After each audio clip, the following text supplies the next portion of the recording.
Jiu-Jitsu. Sinta-se Mormai.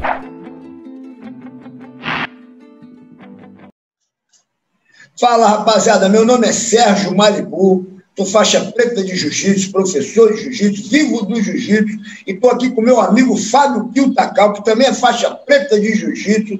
O cara sabe tudo da história do jiu-jitsu, do MMA e do Vale Tudo, né? E hoje nós vamos ter um vídeo aqui muito especial que o Fábio trouxe, 1920, nós vamos comentar esse vídeo aí, que é o pessoal do Exército, se eu não me engano, americano, ensinando técnicas que, não sei se é de judô, de jiu-jitsu. Como é que é essa história aí, Fabão?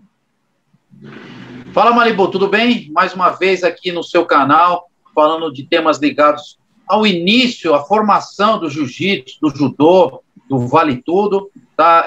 Lembrando sempre que a gente conta com a colaboração de todos, se inscrevendo no canal, mandando comentários, mandando críticas, que vão ser com certeza respondidas e consideradas, tá? Hoje a gente vai mostrar um vídeo aqui do capitão Alan Smith, tá? O Alan Smith, ele foi um pioneiro na instrução de técnicas baseadas no judô, aplicadas no exército americano, né? A história dele é muito interessante. O Alan Smith, ele foi o quinto ocidental a ser graduado faixa preta no Kodokan, né, no judô. Ele tinha origem, o Alan Smith era escocês, e ele viveu até 17 anos lá na Escócia, e depois de um tempo, nessa idade, ele acabou vendo um show, né, uma apresentação de jiu-jitsu lá na Escócia, onde os lutadores desafiavam, né, a plateia, quem conseguia enfrentar eles, enfim. E ele inclusive tentou, né, disputar com os japoneses, mas obviamente ele foi rapidamente dominado, e a partir disso ele ficou fascinado com o jiu-jitsu, tá? Ele acabou sendo contratado por uma empresa que foi fazer um serviço lá no Japão, né? Só voltando um pouquinho, nós estamos falando de uma época de 1906, Malibu, ali na Europa, que tinham vários japoneses do jiu-jitsu e do judô atuando na Europa. Dentre eles a gente tinha o Yukio Tani, Taro Miyake, Gunji Koizumi, Katsukuma Higashi. Todos esses caras do jiu-jitsu japonês, eles estavam atuando nessa região da Europa, na Inglaterra, na Espanha, em Portugal. Quer dizer, o Alan Smith, ele provavelmente pegou uma apresentação de um desses caras aí, que eu acabei de falar, e com certeza ficou impressionado. A partir disso, em 1908, o Alan Smith, ele foi para o Japão prestar alguns serviços lá, e quando ele chegou, ele ficou na região de Yokohama, no Japão, e ele queria continuar, né, dar prosseguimento no jiu-jitsu, que ele ficou fascinado, que havia ficado fascinado na Europa, e aí ele era tão fascinado que ele montou um dojozinho lá onde ele morava, em Yokohama, no Japão, e começou a trazer professores e pessoas ali que eram mais graduadas para poder ensinar ele, né, o Alan Smith. Ele era um cara muito esforçado e, graças a esse esforço e a esse tempo que ele passou no Japão, em 19 de janeiro de 1916, o Alan Smith foi condecorado como faixa preta de judô do Kodokan, né?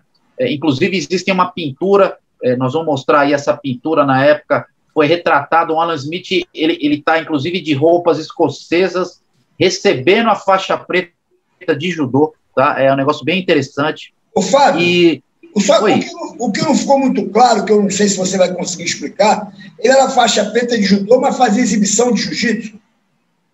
Na verdade, ele não fazia exibição, né, Malibu?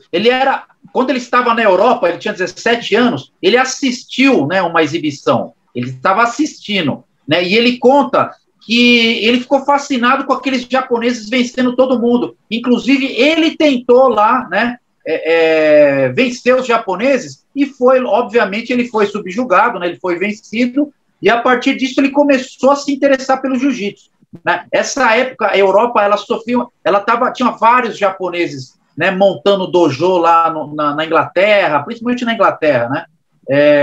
E aí ele tentou aprender, mas obviamente ele era muito jovem, e aí foi até uma coincidência ele ir prestar esse serviço no Japão, e aí ele pôde, então, aí sim, né, começar a aprender o judô, né, ele montou um tatame lá, começou a aprender o judô na época, e aí foi condecorado. Então, na verdade, ele nunca fez apresentações de jiu-jitsu, ele assistiu, né, segundo as próprias palavras dele, essa apresentação, e isso é que atraiu ele para o jiu-jitsu e para as artes marciais japonesas. Vamos ver o vídeo? Bom, não, ainda não, Malibu, mais alguma coisa, só rapidinho aqui, ó.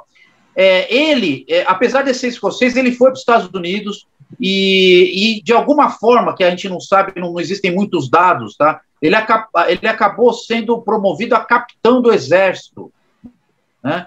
E foi aonde ele, então, começou a implantar essas técnicas que ele havia aprendido no judô para aplicação no exército, né? Ele serviu ali numa base ali da Geórgia, né? Numa infantaria, por volta entre 1917 e 1918, né? Ali em Columbus, na Geórgia, no Fort Benning, tá? E nessa base, a gente vai ver no vídeo já, o Malibu, ele dá uma série de exercícios aí, inclusive, Malibu, ele, em 1920, ele lançou, são vários volumes, né? Se não me engano, são 7 volumes, ou 5 volumes, se não me engano, aonde são 7 volumes, né? Cada volume desse, ele mostra algumas técnicas aí. Por exemplo, vou dar... ele fala defesa de quando o homem ataca pela cintura, defesa de quando atacado por trás, e é muito interessante a gente ver ele dando aula para esse pessoal do exército. Vamos ver o vídeo aí? Vamos, deixa eu botar o vídeo aqui. Ó, você dá para ver ele aí chegando, né? Na porta do salão, lá, olhando o horário. Vamos ver o que vem por aí. Olha lá. Vamos ver o vídeo, maior galera, turma brava aí, ó, do Exército.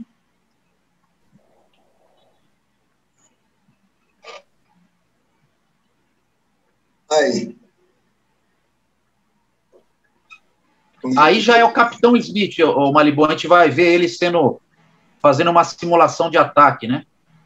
O pessoal atacando ele, entendeu? E ele fazendo a defesa aí.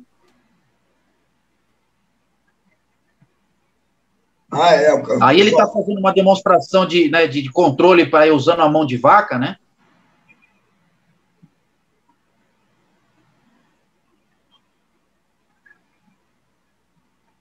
E aí a tropa treinando. Aí várias demonstrações aí de mobilização, né, e condução do agressor, né? E a tropa, né? Todos os movimentos que ele passa no vídeo, ele mostra também a tropa logo em seguida executando esses exercícios, né? E mostra uma queda de quadril aí.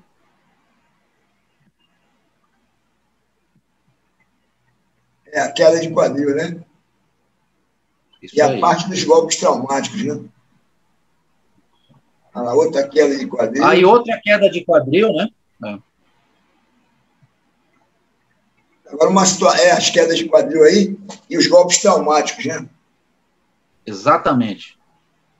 A gente sabe que nessa época já o Kodokan, ele dava muita ênfase, né, para as quedas de quadril, né? Aí outra queda aí, né? Uma defesa de agarramento por trás aí, né, segurando os braços. Não parece muito com as técnicas. As técnicas não tem muita semelhança com as técnicas que a gente usa hoje no jiu-jitsu, né? Tem algumas quedas de quadril, sim, mas...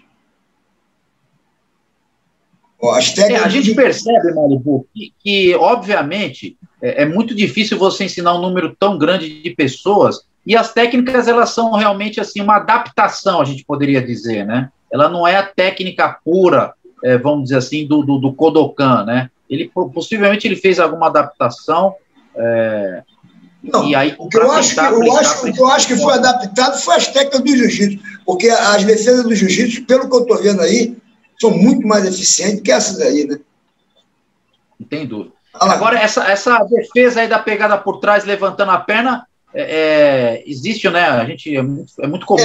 Mas também está grosseira essa aí, demais do que a gente faz no jiu-jitsu. É diferente, cara. Eu acho que isso aí, depois de um tempo, melhorou bem, né? As coisas vão evoluindo, né? Vão evoluindo. Você usou uma palavra, eu acho que a palavra que você usou é mais... ainda é uma técnica muito grosseira, né? Muito exatamente. O Sotogari, é o que você falou, veio do judô, né, cara? Algumas técnicas da defesa pessoal que são usadas até hoje. Tem muita coisa de queda, muita queda de judô. Essa aí, por exemplo, o Sotogari é muito eficiente, né? Guarda por arroz, o Sotogari. Ô, Malibu, outra coisa, lá, agora uma técnica de chão, né? Pegando as costas ali, passando o gancho, o mata-leão, né? A tropa treina. Para pegar o cara já por trás, né? Agora, logo na sequência, o Tomoe Nage, né? A técnica do sacrifício. É o que eu falei, são quedas do judô mesmo. Agora, interessante essa técnica aí, Malibu, onde o soldado usa a própria gola do uniforme para estrangular, né? Olha lá, duas técnicas, uma pegando pela frente, outra por trás, né? As duas usando a gola. E na sequência, pegando o mata-leão, né? É o estrangulamento, que a gente faz também, né? Sim. Essa maneira de derrubar, a gente usa também, tem uma cervical, eu gosto muito de fazer isso aí, ó. Quando eu saio das costas, eu vou para essa posição, você pega o estrangulamento, é bem cervical essa posição, é muito boa, é eficiente.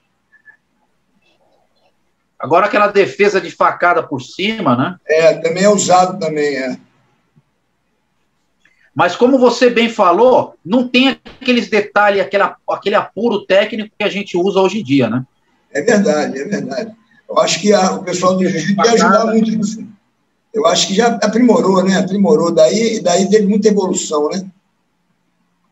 Outra defesa de facada? Essa técnica é muito usada no Aikido também, né? Sim. Ele foi adaptando uma série de posições, né, que ele deve ter visto.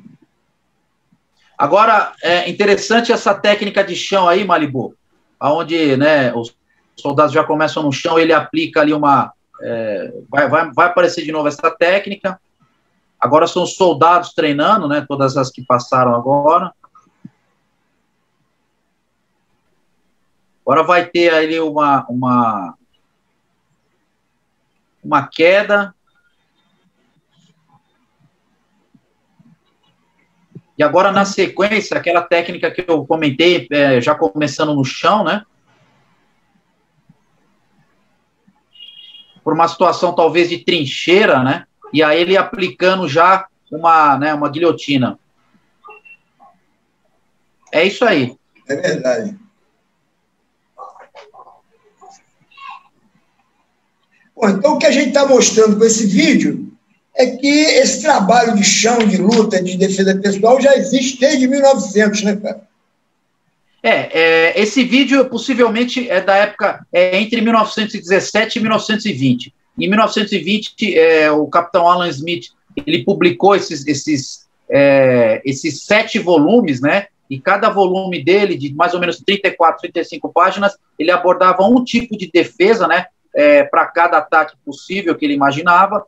É claro, Malibu, que a gente tem que muito levar em consideração que a gente não sabe o nível, né, que o Alan Smith tinha. É muito diferente você querer comparar hoje um faixa preta atual, né, que tem um sistema de competição, enfim, para um faixa preta de 1916, que foi quando o Alan Smith foi graduado. Né? Foi mais ou menos na época que os japoneses chegaram no Brasil, né? Exatamente, o Conde Koma chegou em 14, né, só para vocês terem uma ideia de como esse vídeo é antigo, mas em 1916, quando o Alan Smith ganhou a faixa preta dele de judô, obviamente que o nível técnico não era tão elevado quando se comparado a hoje, né, e também a gente não tem como afirmar qual era realmente a especialidade do Alan Smith, e lembrando, Malibu, que nessa época o Kodokan ainda usava, né, ainda usa, né, o sistema de Dan, né? Quer dizer, quando você chega na faixa preta, no primeiro Dan, você ainda tem mais 10 Dans pela frente, ou seja, você não está longe de ter aprendido toda a técnica, de ser realmente um cara 100% conhecedor a fundo da arte, né? a faixa preta primeiro dan, a gente pode considerar ali realmente como um cara que já sabe, lógico, as técnicas básicas, mas ele tem muito a evoluir ainda, né? Então, falando da época quando ele foi graduado. É isso aí, Fabão. Eu quero te agradecer por esse vídeo aí de 1920. Realmente é um achado. Espero que a rapaziada tenha gostado. Vamos continuar fazendo esse trabalho. Mais uma vez, eu peço para vocês se inscreverem no canal, dar um like, agradecer o Fábio e vamos em frente. Os. Beleza? Os. Malibu! Malibu! Malibu!